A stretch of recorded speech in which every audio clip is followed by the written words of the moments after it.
अखंडमंडलाकारं व्याप्तं येन चराचरं तत्पदं दर्शितं येन तस्मै श्री गुरवे नमः। भवतापप्रणाशिन्ये आनंद घनमूर्तये ज्ञानभक्तिप्रदायिन्ये मातस्तुभ्यं नमो नमः।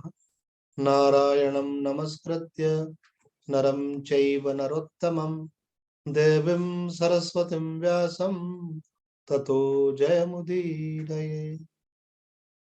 श्रीमद् भगवत गीता 6वें अध्याय का हम लोग मनन कर रहे हैं। कल हमने एक ऐसे श्लोक पर विचार किया जिसका व्यवहार में हम उस शब्द का प्रयोग बहुत ज्यादा करते हैं। हम कोई भी काम करने जाते हैं, कोई भी व्यवहार करने जाते हैं, तो एक शब्द हमारे मन में आता है कि भाई इससे मुझे क्या लाभ, मुझे क्या फायदा। तो भगवान ने यहाँ पे उसी शब्द का प्रयोग करते हुए कहते हैं कि मैं आपको वो लाभ करवाना चाह रहा हूँ कि जिससे बढ़कर कोई लाभ नहीं है। यम लब्ध्वा चा परम लाभम मन्यते न अधिकम तथा। बोले संसार के जो लाभ होते हैं उसमें एक बात रहती है कि एक तरफ से तो लाभ हो रहा है, लेकिन हम देखते हैं कि दूसरी तरफ से कोई हानि भी हो रही है ना। जैसे मानो कोई व्यक्ति धन का लाभ कर रहा है लेकिन पारिवारिक संबंधों की हानि कर रहा है। पैसा कमाने में इतना मन है कि व्यवहार को अच्छे से निभा नहीं पाता है। कोई व्यक्ति धन को बढ़ाने में इतना लगा हुआ है कि वो व्यक्ति अपने स्वास्थ्य का ही ध्यान नहीं रख पा रहा है। तो एक लाभ होता है और एक हानि भी हो रही होती है। लेकिन भगवान कह रहे हैं हम आपको वो लाभ करवा रहे हैं जिस लाभ के होने पर किसी भी प्रकार की कोई हानि की कोई गुंजाइश नहीं है। कोई संसार में रहेंगे तो कुछ ना कुछ तो हानि होगी, कुछ ना कुछ तो नुकसान होगा, कुछ ना कुछ तो कष्ट होगा। ऐसा कैसे हो सकता है? तो भगवान कह रहे हैं कि तुम्हारे लिए संसार रह ही नहीं जाएगा। जब भगवत तत्व का लाभ हो जाता है तो सर्वत्र एक भगवान ही भगवान दिखता है। महानंद मई ने तो यहाँ तक कहा है कि अगर आपके जीवन में अगर रोग आता है तो रोग के रूप में भी भगवान ही आ रहा है, शोक के रूप में भी भगवान ही आ रहा है। ये रोग और शोक भी तब तक ही सताने वाला है जब तक हमारी उसमें भगवत बुद्धि नहीं है। जब हमारी उसमें भगवत बुद्धि हो जाएगी तो हमारे लिए शोक का कारण ही नहीं बने। भगवत साक्षात्कार की यही तो विशेषता है कि वहां पर द्वैत नहीं रहता। अनुभव करने वाला, अनुभव की गई वस्तु और अनुभव की क्रिया, ये तीनों एक हो जाते हैं। तो सर्वत्र सदा एक परमात्मा का ही अनुभव होता है। यही स्थायी लाभ है। उस स्थायी लाभ होने के पहले ऐसा नहीं है कि ये एकदम से ऐसा होता है, पहले उसकी झलकें भी मिलती है। कभी आप जिस भगवान का, जिस रूप का आप ध्यान करते हैं उनका आपको कभी स्वप्न में, कभी ध्यान में, और कभी किसी साधक को प्रत्यक्ष खुली आंखों से भी अनुभव होता है। अपने ही विग्रह में मानो उनको, उनका स्वरूप प्रकट होता हुआ सा दिखता है। आपका विग्रह मानो उनकी आंखें पलकें झपक रही हैं। कभी आपको उनका मुकुट चल जो है चमकता हुआ दिखेगा, कभी उनके होठों पे मुस्कान दिखेगी, आपको लगेगा आज ठाकुर जी मुझे देखकर मुस्कुरा रहे हैं। और कभी तो फिर भक्ति बढ़ जाती तो साक्षात भी भगवान प्रकट होते हैं। साकार की बात हुई। और रही बात निराकार की, तो निराकार की अनुभूति का तो संबंध इससे है कि देह की और संसार की विस्मृति ही निराकार का अनुभव है। जब तक आपको देह का अनुभव हो रहा है इसका मतलब आप निराकार तत्व में स्थित नहीं हो पा रहे। एक बार ठीक ठीक निराकार तत्व में स्थिति हो जाए फिर देह का अनुभव हो तो भी बाधा नहीं। क्योंकि है ना, इसके विषय में एक बड़ा सुंदर दृष्टांत है कि एक व्यक्ति किसी योग करते थे किसी समुद्र के किनारे बैठ करके। तो उन्होंने, किसी ने कहा कि हमने सुना है इसमें, इसकी तलहटी में बहुत सारे मणि माणिक हैं। तो योगी जी ने कहा हाँ हमने भी सुना है बहुत सारे इसमें मणि माणिक है तलहटी में। तो बोले हमने भी सुना है और आपने भी सुना है, तो आप में और हम में क्या फर्क हुआ? आप तो इतने बड़े योगी हो, आपका तो कुछ अनुभव होना चाहिए इस विषय में। तो उन्होंने कहा अभी तक तो नहीं था, पर आप अगर आप ऐसा कहते हैं तो अनुभव करके बताएंगे। तो उन्होंने अपने संकल्प से उन लहरों को की गति को, प्रवाह को, सबको रोक दिया। तो जब जल स्थिर हो गया तो उनके तलहटी में जो कुछ था वो उनको दिखने लगा। उन्होंने देखा और उसके बाद उन्होंने संकल्प छोड़ दिया। योगी का संकल्प बड़ा प्रबल माना जाता है। संकल्प छोड़ा, फिर जो है जल प्रवाहमान हो गया। अब वो जो जिज्ञासु थे उनके पास आए, उन्होंने कहा कि आप क्या कहेंगे? तो बोले मैं अपने अनुभव के आधार पे कहूंगा कि इस जल के तलहटी में मणि माणिक है। तो इसी प्रकार से शास्त्रों के अंदर और सदगुरु के वचनों में जिसका दृढ़ विश्वास होता है, वो इस सत्य को स्वीकार कर लेता है कि मैं शरीर नहीं हूं, मैं आत्मा हूं। और इस सत्य को स्वीकार करने से, ये बहुत महत्वपूर्ण बात बोल रहे हैं आज जो आपको बता रहे हैं, इस सत्य को स्वीकार करने से उसकी फिर उस सत्य में स्थिति हो जाती है। ऐसा दृढ़ निश्चय हो जाता है कि मैं आत्मा हूं, मैं शरीर हूं नहीं, हो सकता नहीं हूं। तो श्री कृष्ण बोल रहे हैं गीता जी में, हमारे गुरुदेव बोल रहे हैं, हमारे शास्त्र बोल रहे हैं। तो कोई संशय की बात नहीं, मैं हूं ही आत्मा। भूल से अपने को शरीर मान बैठे थे हम। अब आपको पूरा विश्वास के साथ आपने स्वीकार कर लिया, अब आपको उसमें स्थिति हो जाती है। तो स्थिति हो जाती है का मतलब आपको अनुभूति हो जाती है, आप वहां टिक जाते हैं आकर। अनुभूति का मतलब ये नहीं है कि द्वैत रूप से अनुभव हो। अनुभूति का मतलब ये है कि अब आपको ये शरीर जो है, इसमें से मैं पना आपका हट जाता है। अभी क्या शरीर में मैं पना है, तो शरीर में मैं पना है कि नहीं है स्वामी जी, हम कैसे जाने? तो उसका सीधा सा संबंध है कि शरीर के संबंधियों में मेरा पना। आप शरीर को मैं मानेंगे तो शरीर के जो वस्तु है उनको मेरा मानेंगे, बोलेंगे मकान मेरा है। आपके पास, शरीर के पास जो धन होगा वो बोलेंगे धन मेरा है। जो वस्तु है उनको मेरा मानेंगे।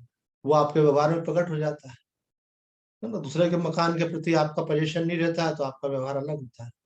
अपने मकान के प्रति पोजीशन होगा तो व्यवहार अलग हो जाएगा। दूसरे के जो संबंधी हैं उनको लेकर आपको कोई चिंता नहीं है व्यवहार में, उनको लेकर आपको कोई मन में सुख दुख नहीं है। वो अगर बुरा व्यवहार भी कर रहे हैं, अच्छा व्यवहार भी कर रहे हैं, उनके जीवन में उत्कर्ष हो रहा है, उनके जीवन में कुछ पतन हो रहा है, तो आप बोलेंगे अब संसार है, प्रारब्ध है, कभी लाभ कभी हानि, कभी स्वास्थ्यता कभी अस्वस्थता होती है, संसार है ये तो। दूसरे के लिए हम फिलोसोफर बन जाते हैं, और अपना वाला आए तो ओह, आपका मन दुखी हो जाता है। इसका मतलब क्या हुआ? आपका तादात्म्य। तो ये मालूम पड़ता है कि हम देह भाव में स्थित है। ये देह की ब्रांचेस है ना। ये शरीर के साथ क्या जुड़ा हुआ है? परिवार जुड़ा हुआ है, शरीर के साथ मकान जुड़ा हुआ है जिसमें आप निवास, शरीर के साथ धन जुड़ा हुआ है। इसमें जो मेरापन है, इसका आधार क्या है? मैं है। और फिर दूसरा शरीर को लेकर चिंता होती है, वो मैंपना है। शरीर के बुढ़ापे की, शरीर की बीमारी की, शरीर की व्यवस्थाओं की, उसको लेकर जो चिंता होती है, भय होता है। भाई प्रयास करने के लिए भगवान ने कहीं मना नहीं किया। आप स्वस्थ रहो इसके लिए आपको प्रयास करना चाहिए। आप ब्रह्म मुहूर्त में उठो, आप योग करो, आप स्वास्थ्य के अनुकूल भोजन करो, इसमें कोई दोष नहीं माना जाता, ये तो अच्छा माना जाता है। शरीर आद्यम खलु धर्म साधन। लेकिन इसमें गलती कहाँ होती है कि जब व्यक्ति ज्यादा कॉन्शियस होता है ना, तो वो ये सोचकर कॉन्शियस होता है कि मेरा शरीर, फिर उसमें अगर वो नहीं कर पाता है तो बोला हम वहां रहना पसंद नहीं करते। न तो हमारा योग हो पाता है, न प्रॉपर डाइट हो पाती है, न प्रॉपर टाइम से रेस्ट हो पाता है, हम नहीं रहेंगे। बोले क्यों? हमको बीमार थोड़ी होना है, हमको कि शरीर को। ये इम्पोर्टेंट पार्ट, हमको नहीं शरीर को। तो प्रयास होना चाहिए अच्छे कामों के लिए, पर उसका आग्रह मन में नहीं होना चाहिए। आग्रह है कि मैं स्वरूप से च्युत नहीं हूँ, मैं भगवत शरणागति से च्युत नहीं। भाई होगा तो वही जो भगवान चाहते हैं, हमारे हाथ में क्या है? मैं अगर सोचूं कि भाई साध्वी जी हमारे सत्संग में पधारते तो रोज ही आना चाहिए, तो हो सकता है किसी दिन उनका भी कोई कारण हो, नहीं आ पाए।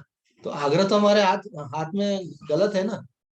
हम केवल अपने मन में सद्भावना रख सकते हैं, लेकिन होगा वही है वही जो राम रचि राखा, उनके हाथ में सारा। तो आप संसार का कोई आग्रह नहीं रख रहे हो, तो इसका मतलब है आप शरीर भाव में नहीं हो। क्योंकि शरीर के अंदर स्थूल शरीर भी आ गया, सूक्ष्म शरीर भी आ गया। सूक्ष्म शरीर में आग्रह होते हैं, है ना, कि ऐसा होना चाहिए और ऐसा नहीं होना चाहिए। अपने शरीर को लेकर के भी होते हैं और अपनों के शरीर को लेकर के भी होते हैं। जैसे आप अपने बारे में से सोचते हैं कि मुझे स्वस्थ रहना है, ऐसे आप सोचते हैं कि हमारे परिवार के लोग जो हैं वो भी स्वस्थ रहना है। अथवा जिनके प्रति भी आपका मेरापन हो, अगर हम साधु हैं तो अपने चेले चेलियों को लेकर के हो सकते हैं, है ना। जिनमें भी अपना प्रेम है उनको लेकर के हो सकते हैं। तो बोले आपका ये जो आपका अटैचमेंट है, भाई देखो उनके प्रति आपका ऐसा, उनके स्वास्थ्य को लेकर के आप कितना चिंतित हो जाते हैं। हाँ, तो बोले है ना भाई अटैचमेंट। तो बोले काम नहीं बना अभी। बोला हाँ यही खास बात है, सबसे मर्म स्थान साधु का कौन सा है कि उस पे एक ही चोट होती है कि अरे जिस काम के लिए निकले थे वो काम तो बना ही नहीं आपका। एक बार क्या हुआ कि मैं प्रवचन करने गया एक जगह, तो उस समय एक छोटा सा टेप रिकॉर्ड लिया था मैंने, तो उसकी कैसेट रिकॉर्ड होती थी, तो अपने झोले में रख लेता था जहाँ प्रवचन प्रवचन होता, तो बाकी हमारे सब साधक सुनना चाहते थे बाद में, तो वो रिकॉर्ड कर लिया। और फिर बाद में आकर के जो हमारा सत्संग होता था जहाँ पे, वहां पे उसको प्ले करते थे, तो सब सुनते थे कि स्वामी जी का उस कार्यक्रम में क्या बोला। तो अच्छा बढ़िया, अच्छी सोनी कंपनी का था उस समय, सोनी कंपनी अच्छी मानी जाती थी, उसका था वो, छोटा सा पॉकेट में रखने लायक वो। और साउंड रिकॉर्डिंग भी बहुत बढ़िया होती थी, उसका एक बहुत छोटा सा माइक होता था कॉलर में लगा लो उससे। तो काफी समय तक कैसेट रिकॉर्डिंग उससे हुई थी शुरू शुरू में, स्टार्टिंग में। तो एक कॉलेज में मुझे बुलाया, उज्जैन का लोकमान तिलक कॉलेज, वहां पे किसी ने वेद समर्पण किए थे, 4 वेद लाइब्रेरी में भेंट किए थे। तो मुझे जो वहाँ की प्रिंसिपल मैडम थी, उन्होंने मुझे बुलाया था कि आप वेदों पे वहां पे बोले, ऐसा शुभ शुभ अवसर है, सब विद्यार्थी रहेंगे, शिक्षक रहेंगे, जिन्होंने वेद भेंट किए वो रहेंगे, और एक माहौल बनेगा, और लोगों को एक वेद क्या है इसके प्रति अवेयरनेस आएगी। लाइब्रेरी में आना पर्याप्त नहीं, लोगों में रुचि हो उसको पढ़े। मैंने कहा ठीक है। तो हमने वहां पे वेदों पे प्रवचन किया, और फिर जब हम लौट करके आए, तो लौट के आना और जाना वो व्यवस्था ऑटो रिक्शा के माध्यम से थी। उन्होंने कहा ये आपको मैनेज करना पड़ेगा, हमने कहा ठीक है। तो ऑटो से हम चले गए, तो ऑटो से ही हम आ गए। तो जैसे ही आए अपने रूम में रूम में एंटर होने के पहले एकदम से मेरा ध्यान गया कि झोले का वजन कम है। तो मैंने देखा, अरे ये क्या हुआ, वो जो टेप रिकॉर्डर था वो मैं ऑटो रिक्शा में बैठा था, तो वो मैंने पास में रख दिया था झोले में रखना, निकाला देखा कुछ कारण से, और वो ऑटो में रह गया। तो उस परिवार में एक बच्ची रहती थी, मैंने कहा कि आपका व्हीकल देंगे मुझे, बोले हाँ लेके आती हूँ, साक्षी थी वो। उन्होंने मुझे चाबी दी और मैं तुरंत गया ऐसे। और गया तो जैसे ही कॉलेज के बाहर वो ऑटो वाला दिखा मुझे, तो अरे बोले मैं आपके पास ही आ रहा था, वो चल दिख रहा था, गाड़ी स्टार्ट थी उसकी। बोले मैंने देखा आपका ये छूट गया है इसमें। मैंने कहा धन्यवाद भैया, मैंने कहा आपको कुछ सेवा करें, बोलो नहीं नहीं ये आपकी वस्तु आपको दी, मैं आपसे क्यों अपेक्षा करूं। मैं लेकर आया। तो वो बच्ची हमारा सत्संग सुनती थी रोज, साक्षी। तो बोले अच्छा भैया एक बात बताओ, जब जब आप लेने जा रहे थे तब आपको घबराहट तो नहीं हो रही थी कि आप शांत चित्त होकर के गए थे। तो मतलब वो ये देख रही थी कि जो मैं उपदेश देता हूँ वो वो मेरे आचरण में है कि नहीं है। तो मैंने बोला बहुत अच्छा है, तुमको मेरे टेप रिकॉर्ड की चिंता नहीं थी, तुमको चिंता इस बात की थी कि मेरा मन कहाँ पर है उस समय। तो साधक का मन इस तरफ रहता है, उसको वस्तु की हानि इतनी दुख नहीं देती है, उसको इस बात का दुख होता है कि वस्तु गई कि नहीं गई वो महत्वपूर्ण नहीं है, वस्तु के जाने के साथ मेरे मन की स्थिति चली गई।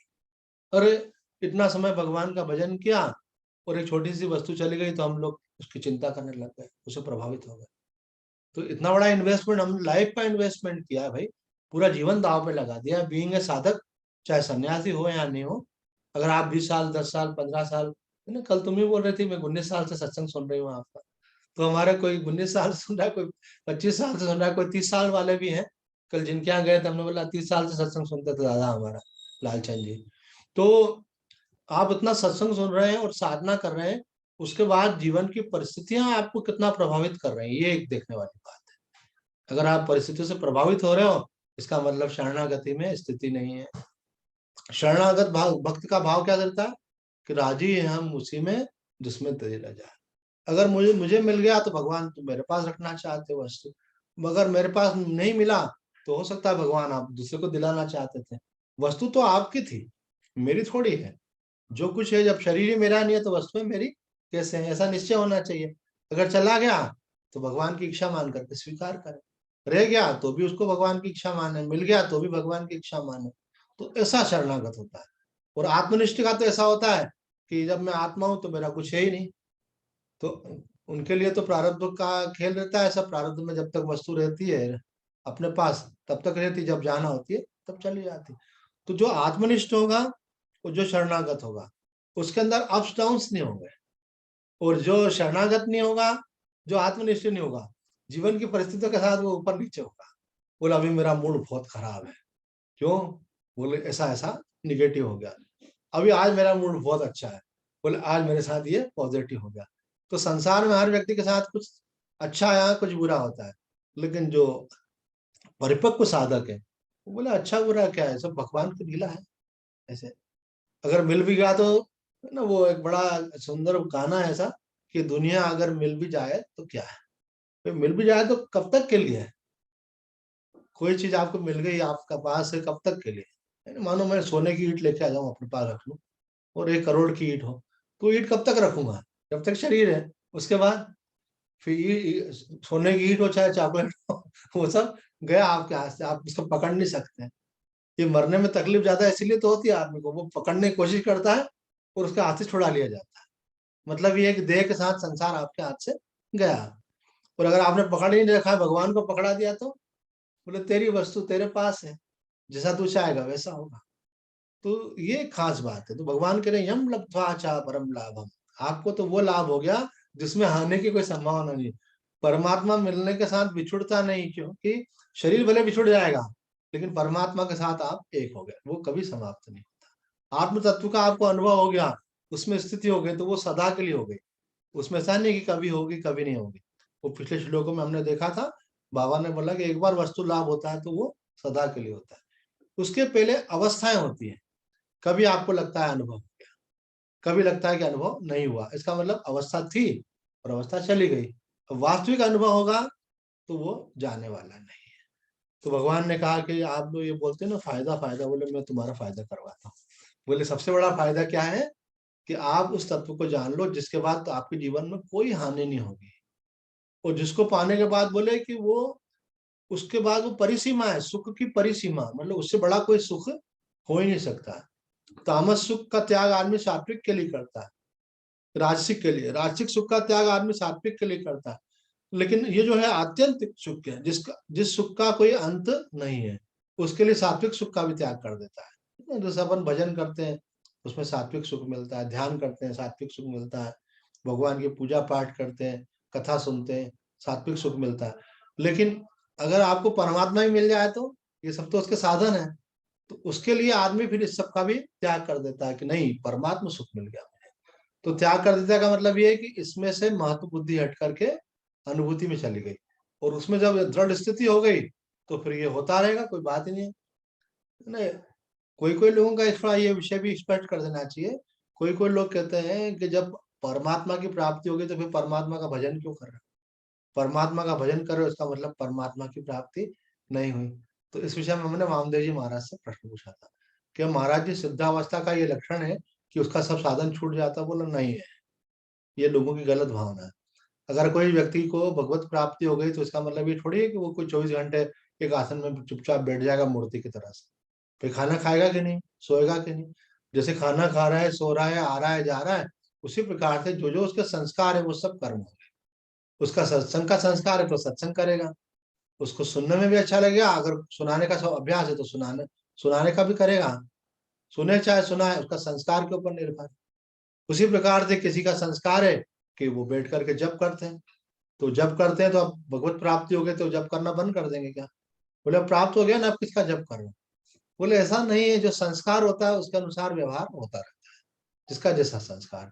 हमने दृष्टांत भी दिया था आपको, पूज्य स्वामी सनातन देव जी महाराज, जिनका हमको सानिधि प्राप्त हुई थी, तो वो महाराज जी को हम देखते थे हमेशा जप करते थे। जैसे फ्री हुए अपना जप करने लग जाते थे। माता आनंदमयी के 4-5 सन्यासियों के साथ में एक बार ओंकारेश्वर गया था। तो ओंकारेश्वर में हमने वो जो बीच में ओंकार पर्वत कहलाता है, उसकी परिक्रमा की जाती नाव से, परिक्रमा कर रहे थे। तो वो अपने हाथ में सबके हाथ में सुमिरनी थी, जप कर रहे थे। सुमिरनी जरूर पहनना चाहिए कलाई में। जैसे फ्री हुए ना तो अपना ध्यान इधर उधर नहीं जाए, जैसे अपन कॉपी में लिखते हैं ना, बहुत अच्छी बात है। जैसे सुमिरनी उतारी और जप करना शुरू, कहीं भी फ्री बैठे तो एक धीरे धीरे हर चीज की आदत पड़ती है। निकालिए 27 दाने की रहती है, उसमें शुद्धि अशुद्धि का भी नहीं रहता। बाकी माला करोगे तो उसमें शुद्धि का विशेष रहता है, इसमें शुद्धि का भी नहीं रहता है। कभी भी कहीं पे भी आप कर सकते हो। आपको कहीं आप ट्रेन का वेट कर रहे हो, प्लेटफॉर्म पे हुए हो, आप जब शुरू कर दो। आप कहीं बैठे हो खाना खाने के लिए, खाने की थाली लग रही है, जब तक बैठे बैठे क्या करें, बोले जब करने लगे। आप बस में ट्रेवल कर रहे हो, बोले जब तक गंतव्य आए क्या करें, बोले बैठ के जब करो।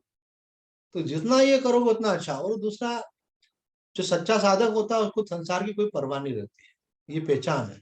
मीरा भाई ने परवाह नहीं करी, मगन होए मीरा चली तेरे कोई नहीं रोकन हार। तो ये नहीं लोग समझेंगे बड़ी भगत बन रही है इसलिए मैं लोगों के सामने नहीं करती, ये भी कमजोरी है। लोग क्या समझ रहे हैं ये समझने की जरूरत क्या, उनको समझने दो ना। ये भी आप समझोगे तो वो क्या समझेंगे। लोग क्या सोच रहे हैं ये हम क्या सोचे, उनको सोचने दो ना। और वो कौन सा हमको आके सोने का मुकुट पहनाने वाले हैं जो हम उनकी परवाह करें। हम अपने लक्ष्य की परवाह करें, हमारा काम बनना चाहिए। हम दिखाने के लिए थोड़ी कर रहे हैं, हम तो अपना काम बनाने के लिए कर रहे हैं। तो अगर आप ऐसा, ये सुमरनी का भी बड़ा उपयोग है। तो महात्मा को हम देखते थे, बीच में उनके किसी ने कहा महाराज जी काफी देर हो गई है, कुछ फल वगैरह ले काट देते हैं। काट दिए, वो सब संतों को दे दिया एक प्लेट में उन्होंने। तो उन्होंने सुमरनी अंदर लगाई अपनी, फिर वो फल खाए। और नर्मदा जी का पानी तो बह ही रहा था, हाथ से ऐसा धोया, फिर सुमरनी उतारी और शुरू हो गया। ये सब संत माँ आनंदमयी के पास 15 साल, 20 साल, 25 साल रह चुके थे, मतलब उनकी सन्निधि में थे वो। तो इतने बड़े बड़े संतों को देख करके क्या होता है, हमको एक तरीका मालूम पड़ता है कि संत महात्मा कैसे रहता है। हम लोगों का आदर्श कौन है, जिस मार्ग पे हम चल रहे हैं उस पे जो पहले चल चुके हैं, उसी मार्ग से हमको चल करके जाना है। तो बोल रहे हैं कि ये लाभ तो ऐसा है, ये मस्ती तो ऐसी है जो चढ़ती तो है लेकिन उतरती नहीं। नाम खुमारी नान का चढ़ी रहे दिन रात। बोले अगर आपने वो दारू पी भी ली तो वो चढ़ेगी कुछ घंटों के लिए, फिर उतर जाएगी।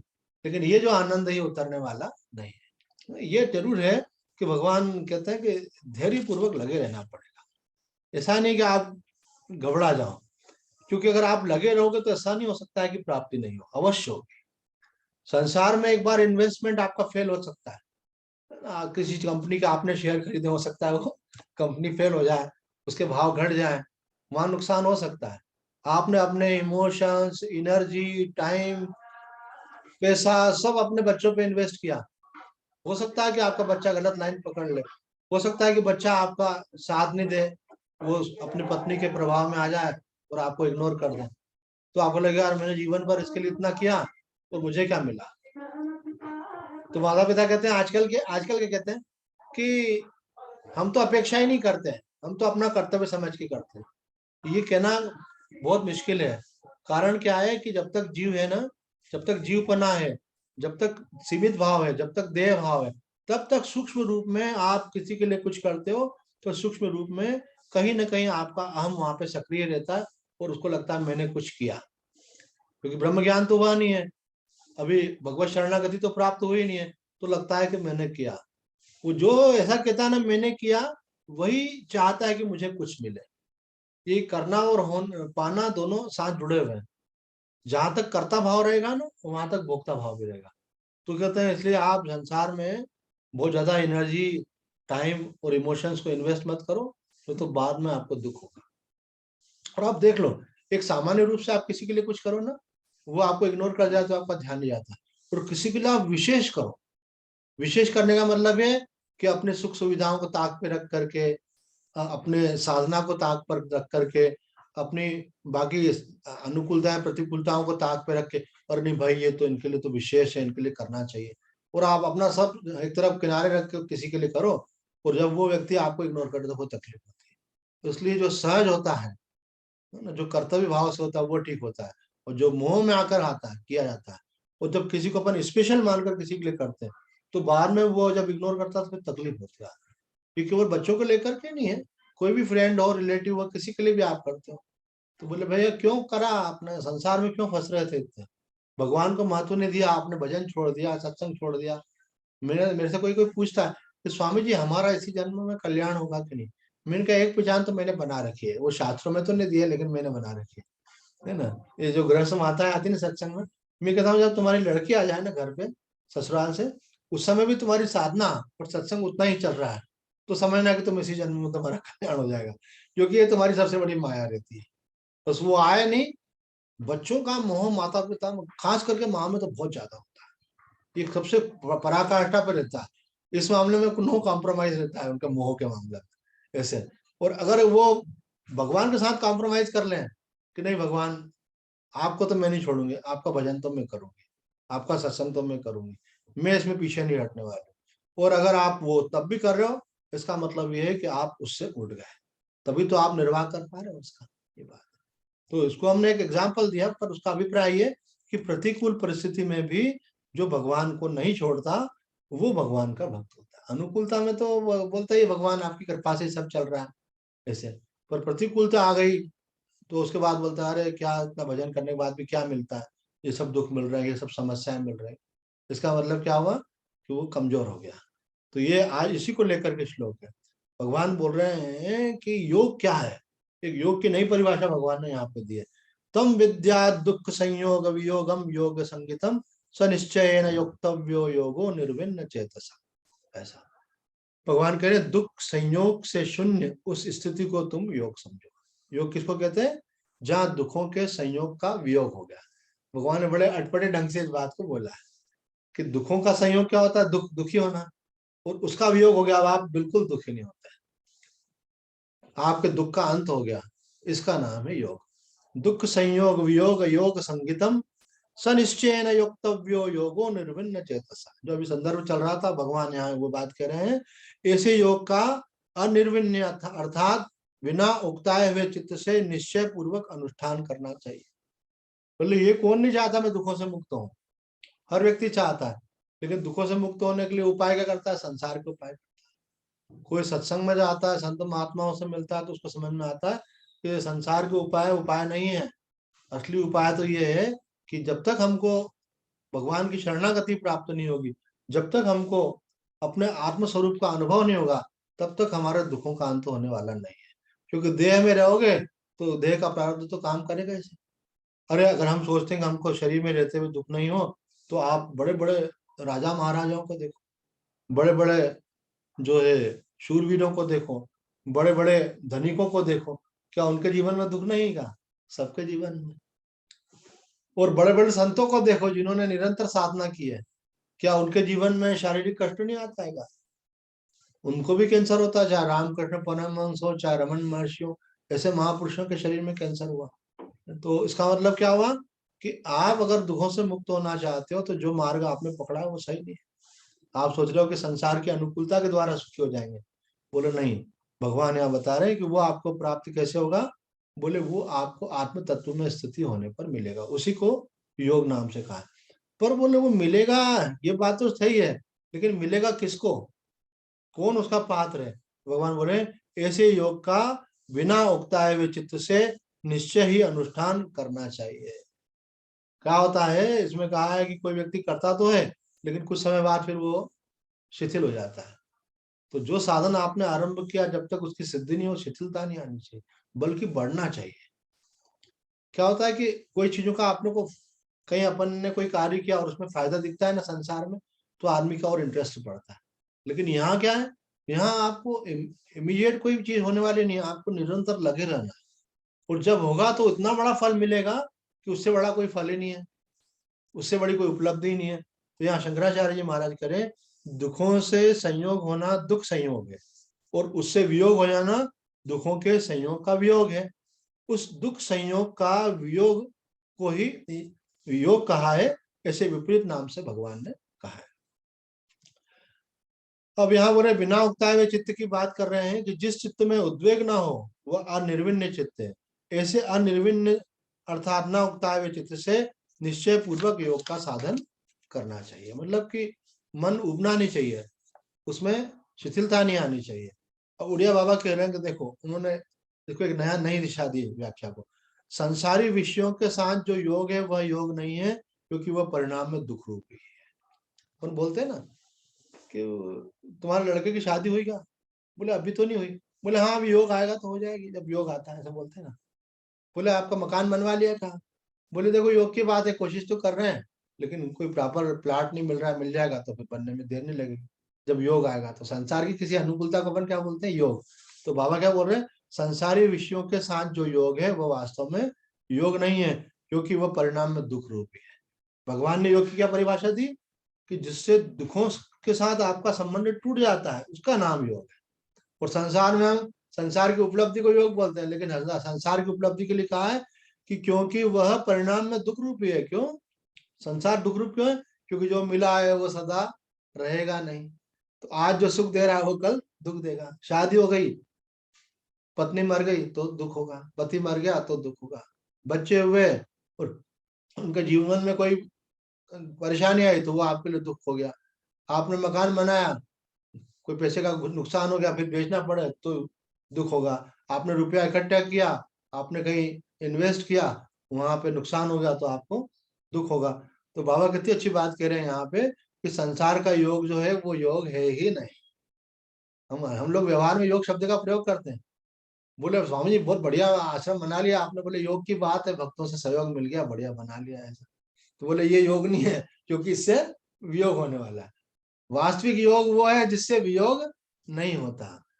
जैसा कि कहा है, दृष्टांत दे रहे हैं शास्त्रों में, जैसा कि कहा है, जो सुख किसी सामग्री या व्यक्ति के अधीन है वह तो दुख ही है। इसके लिए आदमी को शुद्ध और सूक्ष्म बुद्धि की अपेक्षा है। संसारिक इंटेलिजेंस काम यहाँ नहीं करता। जो ब्रह्म ज्ञान सबसे पहले तो उनको जज लोगों को होना चाहिए, क्योंकि इनकी बुद्धि बड़ी सूक्ष्म होती है। बोले ये बुद्धि काम नहीं करती है। सूक्ष्म के साथ शुद्ध बुद्धि की अपेक्षा है। उस बुद्धि के द्वारा आपको ये बात पकड़ में आती है कि अरे ये जिस सुख के ऊपर हम निर्भर हो रहे हैं, ये सुख तो किसी वस्तु पर है, और वो वस्तु सदा रहती नहीं है। किसी के पास धन है और उसके चेहरे में बड़ी चमक आ रही है ना, कोई कोई के पास वैसा होता है ना, उसके आसपास वाले बोलते हैं ये जो आपके चेहरे में जो चमक दिख रही है, मस्ती दिख रही है ना, ये आपको जो माल है उसके कारण है।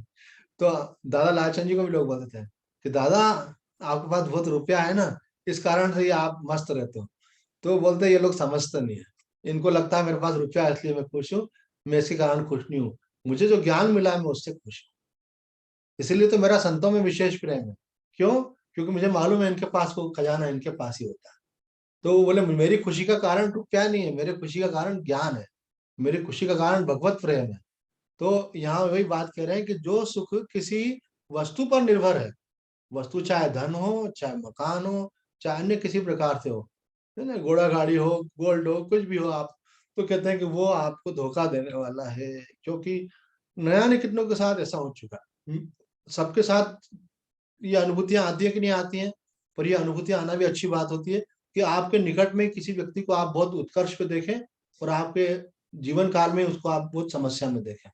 जब आप ऐसा देख लेते हैं ना, तो ये अनुभव आपको शिक्षा देता है कि आदमी कितना ही बुद्धिमान हो, कितना ही सावधान हो, लेकिन जब प्रारब्ध में नहीं रहता है, जब भगवान नहीं चाहते हैं, तो आदमी के हाथ में से पैसा वस्तुएं कैसे खसक जाती हैं वो देखता रह जाता है, और सारे प्रयास उसके विफल हो जाते हैं। तो यहाँ कह रहे हैं कि संसार के किसी सामग्री पे व्यक्ति के जो अधीन है, वह सुख वास्तव में सुख नहीं है, वो तो दुखी है, मतलब दुख की तैयारी है, समझ लो। ऐसे भी दुख है और वैसे भी दुख है।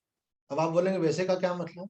वैसे का मतलब ये है कि जब आपको लगता है ना मुझे इसके कारण सुख है, तो आप सुखी रहने के लिए उसको पकड़ते हैं, और वो आपको हमेशा आशंका रहती है कि छूट नहीं जाए, है ना। मानो ये कोई मेरी सेवा कर रहा है, ये बहन जी मानो सेवा कर रही है मेरी, और मैं बोलूँ ये है तो मैं सुखी हूँ, तो मैं इसको पकड़ूं तो ये हिलेगी थोड़ा सा तो ये हिलेगी तो मैं दुखी होने लगूंगा। हिल मत भैया, अमेरिका मत जा, इंडिया में ही रह। तो आदमी जब किसी को पकड़ता है तो वो पकड़ने में ही दुखी होता है, उसको डर लगा रहता है हमेशा कि छूट नहीं जाए, छूट नहीं जाए। तो संसार तो छूटता ही है आज नहीं कल, सबके प्रारब्ध है, सबका भाग्य है, भगवान की योजना है। तो संसार को अगर पकड़ना ही अपने आप में एक दुख है। बोले आप पकड़ना क्यों चाहते हो? बोले इसके कारण मैं सुखी हूँ। तो आप संसार को पकड़ने की कोशिश मत करो, आप भगवान को पकड़ने की कोशिश करो। और भगवान पर अगर आप आश्रित रहेंगे तो आपके जीवन में कभी दुख नहीं रहेगा। अनुकूलता प्रतिकूलता तो रह सकती है, पर आप दुखी नहीं रहेंगे। तो यहाँ कह रहे हैं, जैसा कि कहा है, जो सुख किसी सामग्री या व्यक्ति के अधीन है वह तो दुख ही है। दुख शब्द से यहाँ सांसारिक और सुख और दुख दोनों को ही ले लेना चाहिए। ये बाबा ने देखो विलक्षण अर्थ किया। वो बोले कि भगवान ने जो परिभाषा की, भगवान ने परिभाषा की, देखो उस संदर्भ में देखो, भगवान बोल रहे दुख संयोग से शून्य उस स्थिति को तुम योग समझो। तो आदमी इसका अर्थ क्या निकालेगा कि भाई बीमारी है, अपन उससे अलग हो गए तो इसका मतलब योग है। अपने को हानि, धन की हानि हो गई, उससे अलग हो गए तो इसका मतलब अपन योग में स्थित हो गए। लेकिन बाबा बोल रहे हैं नहीं, केवल प्रतिकूलता के त्याग का नाम योग नहीं है। प्रतिकूलता और अनुकूलता, दुख और सुख दोनों से जब वियोग हो गया आपका, तब योग। क्यों? कि अनुकूलता के साथ जो आप मान रहे हो कि हम ऑलरेडी योग में हैं, बोले नहीं, आप उस समय भी आप योग में ही हो। कारण क्या? कि अनुकूलता को आपने पकड़ रखा है, वो पकड़ा हुआ जो है वो आने वाला दुख है एक प्रकार से, अभी नहीं है तो कल, आज नहीं तो कल होगा। तो यहाँ पे कह रहे हैं दुख शब्द से यहाँ सांसारिक और सुख और दुख दोनों ही ले लेना चाहिए। जिसमें सुख दुख दोनों ही प्रभावित नहीं कर पाते वही योगी है। देखो डेफिनेशन को कैसे टिल्ट किया उन्होंने। वो कह रहे हैं कि केवल दुख के वियोग का नाम ही योग नहीं है, दुख और सुख दोनों के साथ आपका संबंध टूट जाए उसका नाम योग है। बाबा बोल रहे हैं कि बिना उगताए हुए चित्त से करने से अभिप्राय क्या? बोले 6 महीने अभ्यास किया किंतु कोई सिद्धि प्राप्त नहीं हुई तो छोड़ दिया, यह निर्विण्ण चित्त है। भले ही अनेक जन्म बीत जाए कभी तो भगवान मिलेंगे ही, बस लगा रहे है ना। एक महात्मा जी बोलते थे, राम नाम रटते रहो और जब लग घट में प्राण, कबहू तो दीन दयाल के बनक पड़ेगी कान। बोले हम तो लगे रहेंगे। अब एक बार निश्चय कर लिया है, ऐसे पार्वती जी को परीक्षा करने के लिए सप्तऋषि गए, वो भगवान शिव की आराधना कर रहे थे उनको प्राप्त करने के लिए।